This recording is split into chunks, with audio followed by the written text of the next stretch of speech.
Shalom jemaat Sinai. Minggu ini kita belajar tentang Yesus berjalan di atas air. Tuhan Yesus mengizinkan murid-murid menghadapi badai supaya murid-murid belajar bagaimana mengandalkan Tuhan. Hari ini kita akan melihat selanjutnya kenapa Yesus mengizinkan kita mengalami badai. Markus 6 ayat 48. Ketika Yesus melihat betapa payahnya mereka mendayung karena angin sakal, maka kira-kira jam 3 malam ia datang kepada mereka berjalan di atas air dan ia hendak melewati mereka. Bapak Ibu yang dikasihi Tuhan, kita melihat Yesus tidak hanya mengizinkan murid-murid mengalami badai, tetapi Yesus melihat dan peduli hidup mereka. Ketika Yesus melihat murid-murid payah berjuang sendirian, Yesus melihat murid-murid. Sekalipun saat itu murid-murid tidak dapat melihat Yesus. Badai membuat murid-murid tidak bisa melihat Yesus dengan jelas. Mereka hanya fokus kepada fakta. Tetapi dengar baik, Yesus melihat.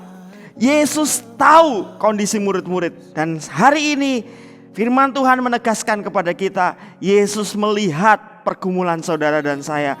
Yesus tahu badai yang kita hadapi. Dan Yesus tidak hanya melihat, Dia datang. Dia siap menolong saudara dan saya. Kalau Bapak Ibu memperhatikan, Dia datang dengan berjalan di atas air. Yesus hendak menegaskan kepada kita bahwa Yesus sanggup menaklukkan badai. Kebenaran apa yang bisa kita ambil hari ini? Yesus melihat saudara. Yesus peduli hidupmu.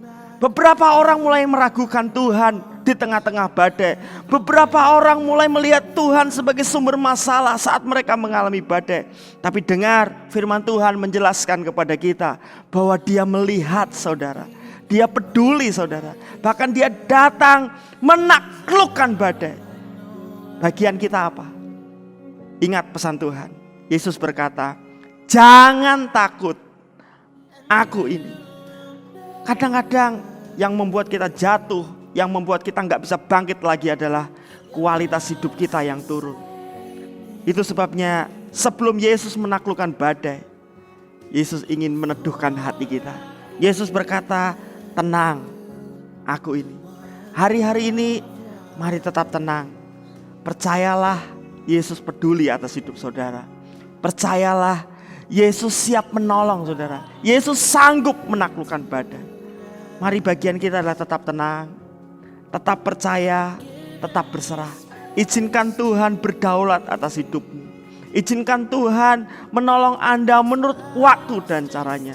Percayalah Bapak Ibu Saudara, Dia tidak pernah terlambat, tetapi Dia tidak pernah terlalu cepat. Dia tahu batas kemampuan kita. Dia tidak membiarkan kita berjuang sendiri.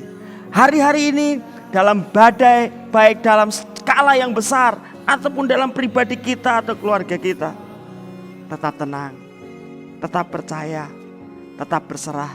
Izinkan Tuhan melawat kita menurut waktu dan caranya. Percayalah, badai pasti berlalu. Tuhan Yesus memberkati.